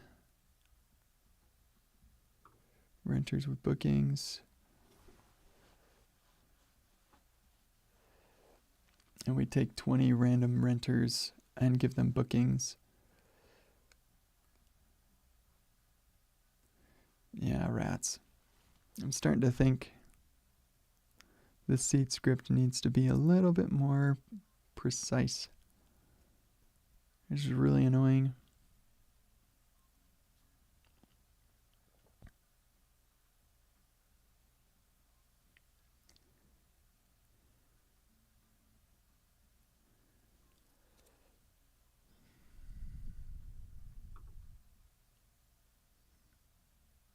But yeah, it needs to be done. So these, username, and then we need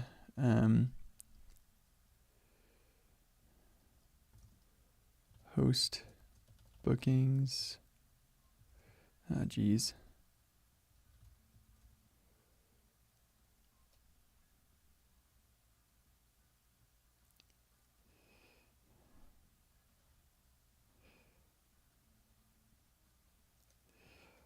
man.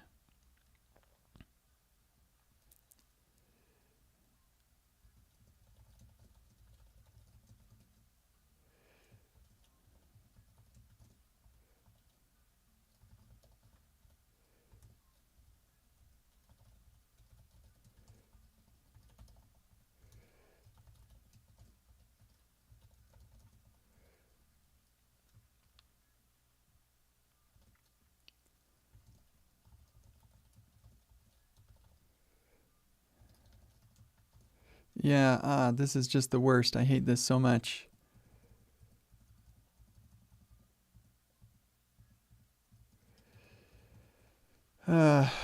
Shoot.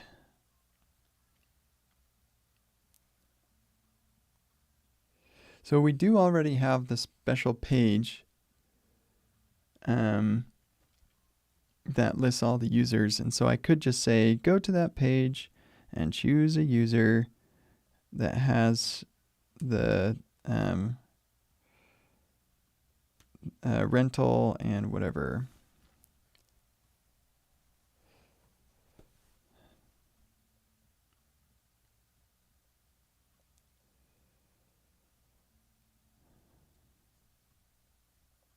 Because the problem is there are just like so many different combinations of things that it's hard to predict what people are going to want to look at.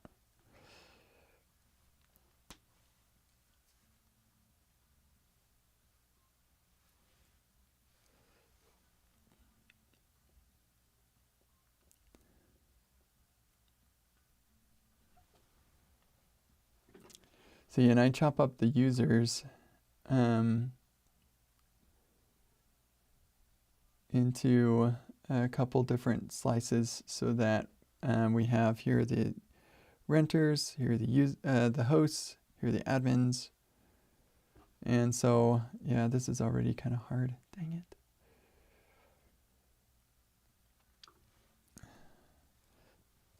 it. Okay, I think we're going to leave the existing users alone. Oops.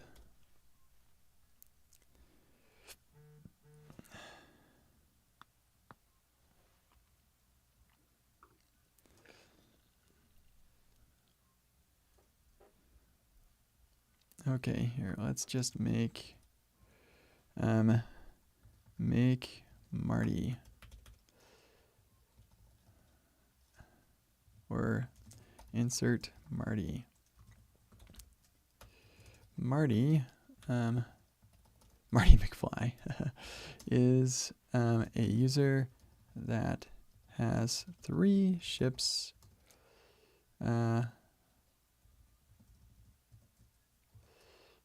2 of which have bookings in past, present, and future.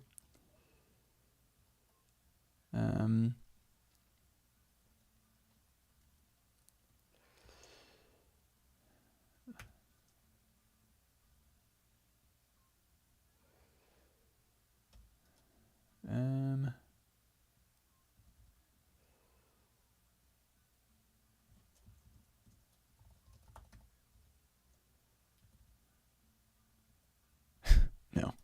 What else does he got? I don't know. There's tons of stuff. That's the hard part about generating all this data. Maybe I don't need a bunch. I'll just have Cody is a user that doesn't have anything, and Marty is a user that has everything. And then if you want something in between, then you've got to go to the users, and eventually I'll probably make that too. Marty user.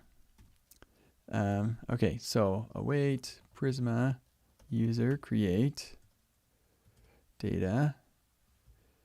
Yeah, basically I'm just going to do this except for Marty. So grab all that.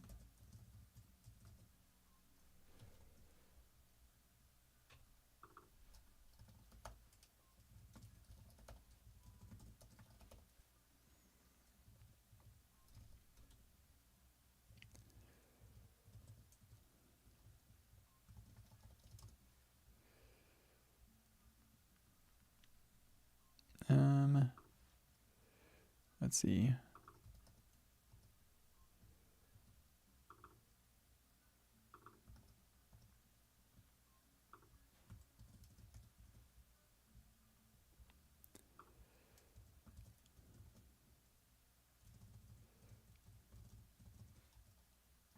Is it man? I can't remember.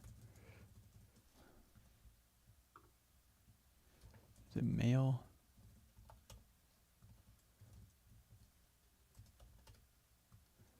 Okay, I don't know what the...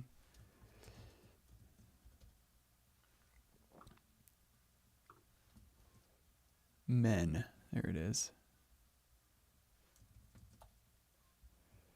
Okay, who looks like a Marty? That could be a Marty. That could be a Marty. I know who that is. Is it Remy? Yeah, he made JSBin. So that's cool. He could be a Marty.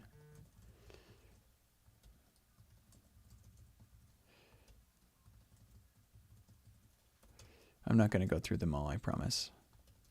We're going to get up to 10. I think I like,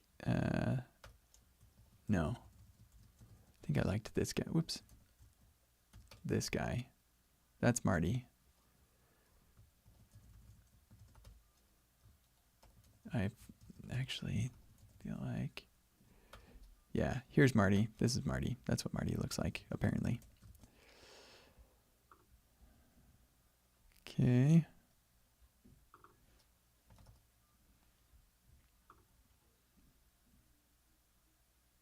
That's interesting. Yeah, I think that's actually correct. Yeah, I used JPEG. Yep, okay.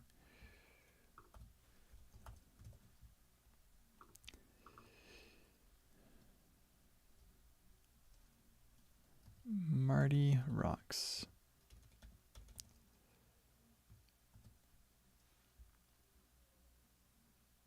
Because Marty is too short of a username.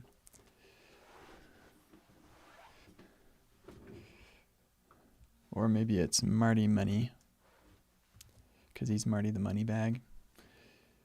Okay. And not an admin, but a host. Create ships. Create.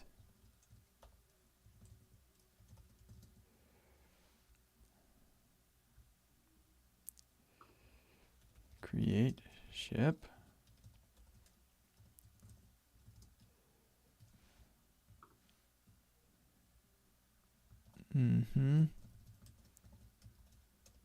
Create ship. And we also need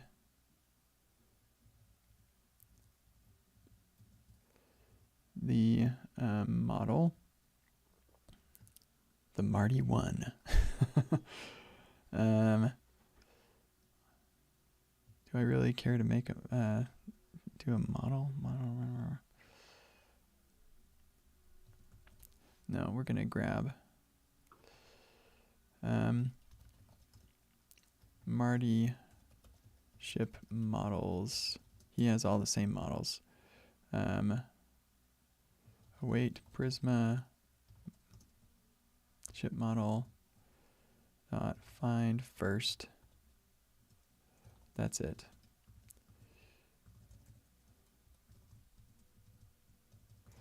And Marty star port.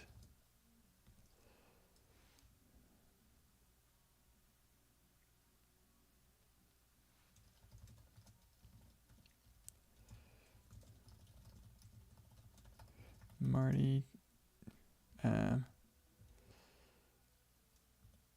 yep. Okay, there we go. And then model, yep, model ID.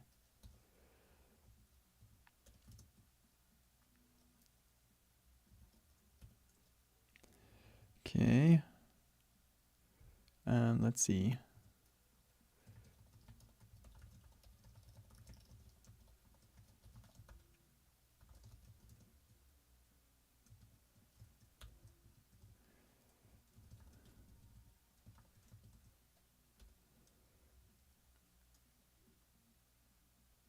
I'm missing something.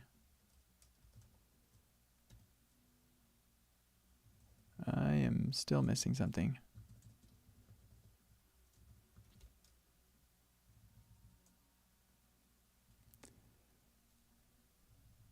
Right, there it is.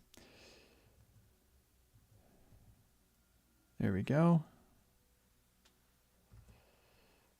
So we've got 3 ships. Oh, and they need to have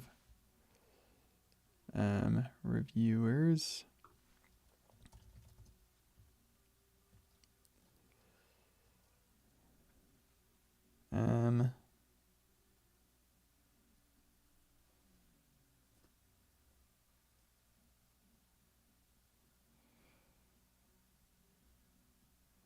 Okay, now I'm starting to think this isn't so much insert Marty as insert static users.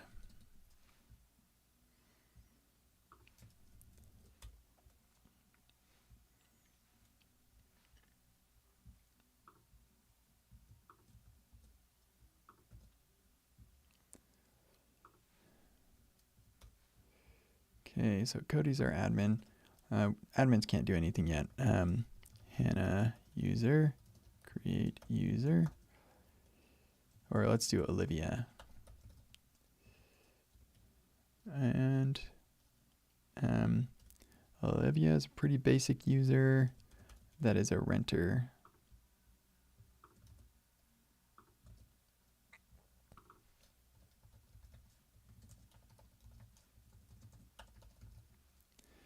All right, let's find Olivia's picture. That could be an Olivia. Sure. Any one of these people. I should just choose a random person. I should surprise myself. Here, we're going to go with whoever 5 is. There's a lot of white space. Okay, maybe not whoever 5 is. Whoever 6 is. Perfect. 6 is Olivia. Awesome. That's Marty. Olivia right here. Okay, we've got Olivia. Olivia the owl. So like, who? Does that? I don't know. Probably better not do that because some people's minds will probably. I don't know why, but my mind went to Hooters when I said that, and that just no. I don't want that. So how about Olivia? That's it? Olivia the owl. Olivia is for like calling out tidbits, best practices, notes. How about Olivia tips? There we go. Olivia tips. Okay, and then Olivia is a renter with create bio. There we go. Okay, so then the renters for these bookings. Oh man, this is why this stinks. See,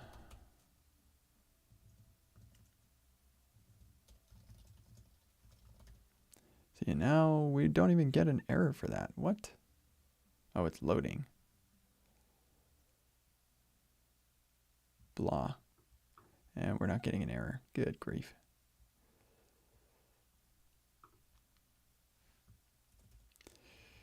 Okay, I know that it is break time. We're just going to grab this really quick.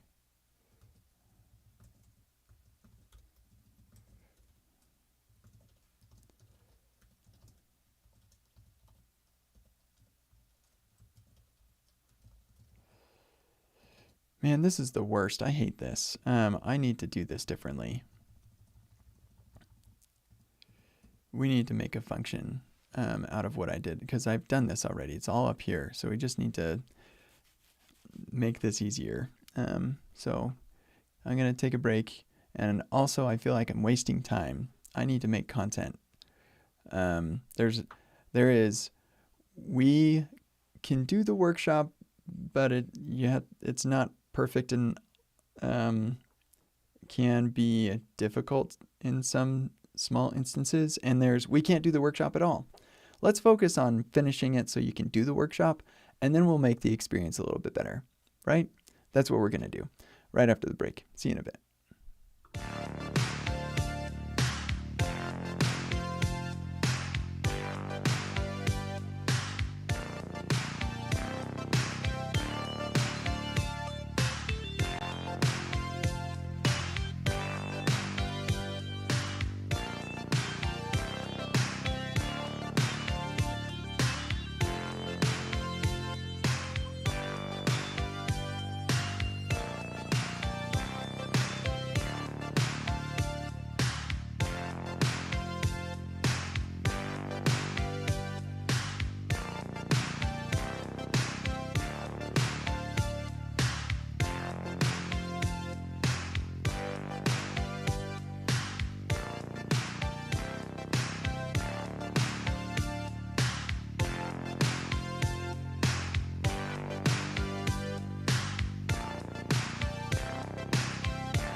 Actually, I just realized I need to go take a extended. Oh, Olivia, I just noticed. That's funny. Yeah, I need to take an extended break to go eat lunch, and then I will come back and we will just get back to the content of the workshop. And then we can add cool stuff like this later. And I can update the content to be like, yeah, there's a user already that exists like this. But yeah, for now, we just got to make this thing work. So we'll see you after lunch.